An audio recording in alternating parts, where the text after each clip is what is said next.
Yes, people, we're back. Josh R GTH Boxing.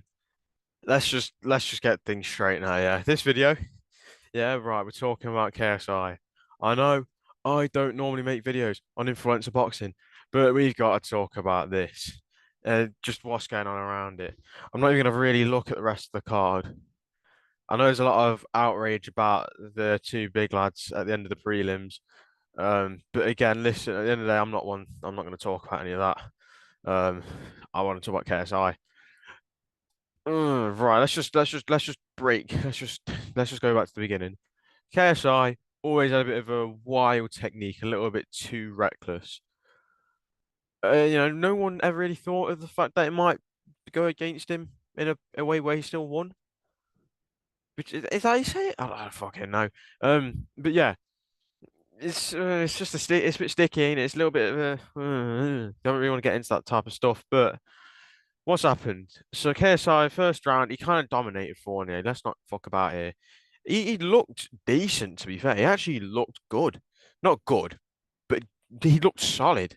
You don't know. We'll use the word good. He looked good. He had that jab going. His right hand's always been a bit reckless, which I don't like. I feel like there's not a lot of composure. I feel like he puts more body into it than just rotation. Like he throws it and throws his whole body with it. Like literally goes off the shot like that, like what I'm doing. Um, whereas you should have a little bit more composure with it, Pop your jab, keep, the way he goes, he has his hands down, he just jumps, float the jab out, and then bam, come straight across with the right. You don't need to throw your whole body into it. Like he almost leans back and goes in with it. It's weird. Um, Fournier said that KSI wasn't going to be able to hit him with the overhand right. KSI went and just said, "Fuck you, I'm going to do that." Stunned him with the overhand right. Fournier's obviously his legs are turned into wet spaghetti, and just started going a bit all over the place.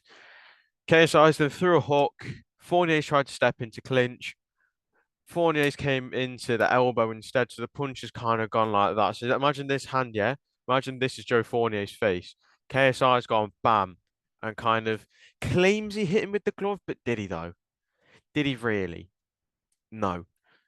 So yeah, he's kind of gone. It's kind of just like hit his. It's not a clean elbow, but it's yeah.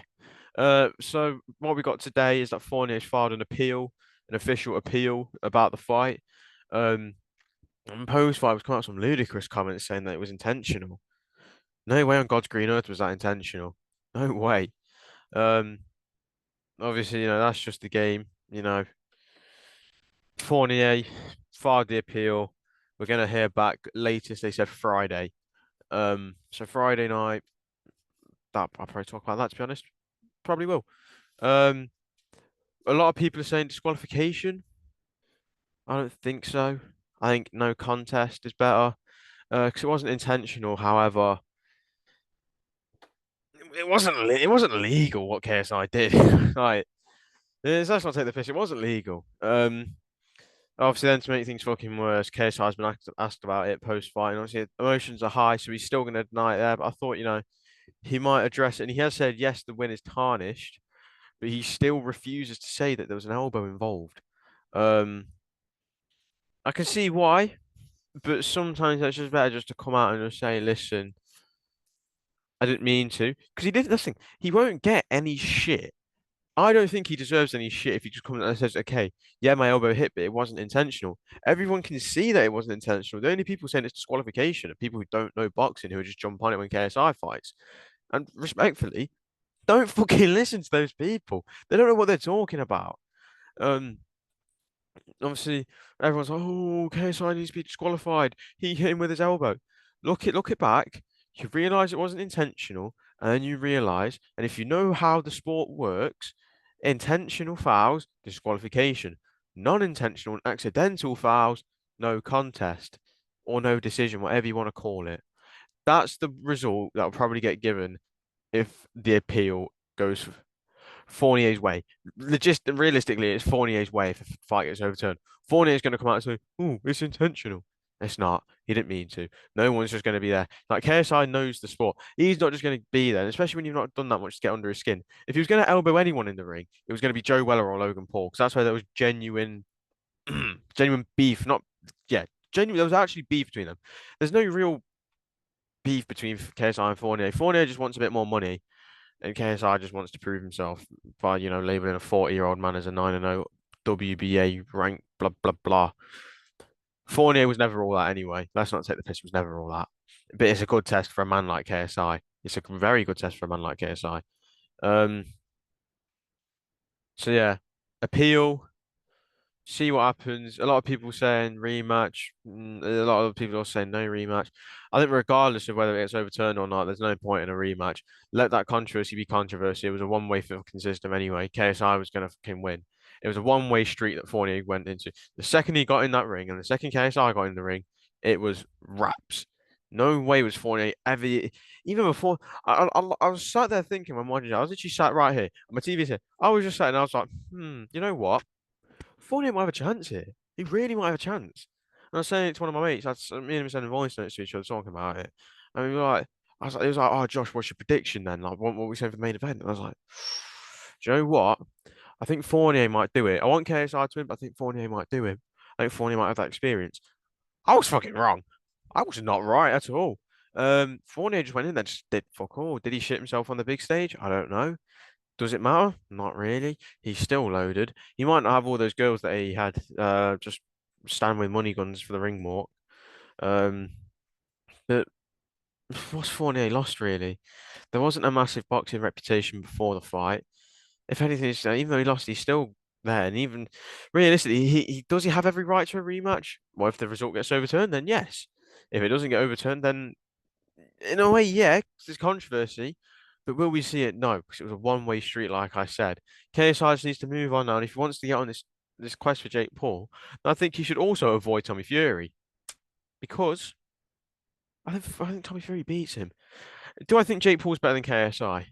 I might be one of the only people that says I'm not actually sure. I'm not sure. Because is Tommy Fury all that good? Again, I'm not sure. Tommy Fury's biggest fight was Jake Paul. Jake Paul is not. Well, no, he's a boxer, but he's not a great boxer. He's not a good boxer. He's a boxer. Anyone can be a boxer. If you stepped in the ring, you had a few fights, you'd say you're a boxer. He's not fought anyone great, but he's still a boxer because he's boxed in the ring. Okay. I might be completely wrong with what I'm saying there, but that's just my opinion.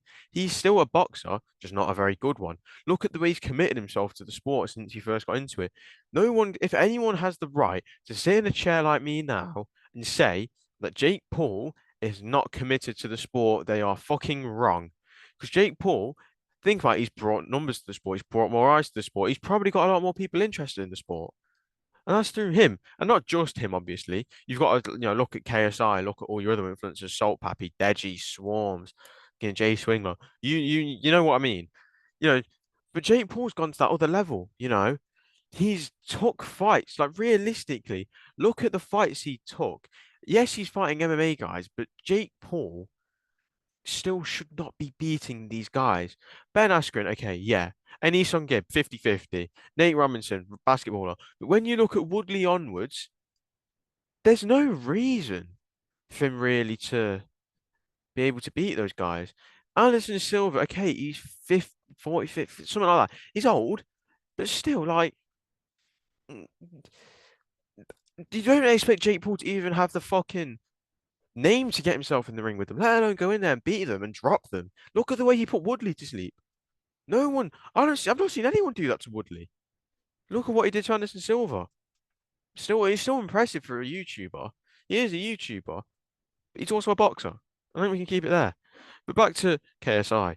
KSI Tommy Fury, August 26th, O2 Arena. That's what it looks like. Misfits have already booked the O2 for August 26th, and it looks like Tommy Fury's next. After KSI's fight against Temper, who did he face off with? Joe Fournier. Who is he just faced off with after beating Fournier? Tommy Fury. The math is mathing. He faced off with Fournier and then fought Fournier. So if the pattern is correct, he faced off with Tommy Fury, he'll fight Tommy Fury. Just get what I'm saying. But I think that's a step too far. I still think Tommy Fury's on that above level. He struggled with Jake Paul, but you got to think of the crowd and the expectation that was around that. His first ever main event on a big pay-per-view across the world against one of the most talked about names in the world. Not in the world, in the boxing world, I'd say. And you can't deny it because even people who hated it, why they might have not watched it, Jake Paul's name was still coming out of people's mouths. I'm not saying I'm a YouTube influencer boxing fan. I am.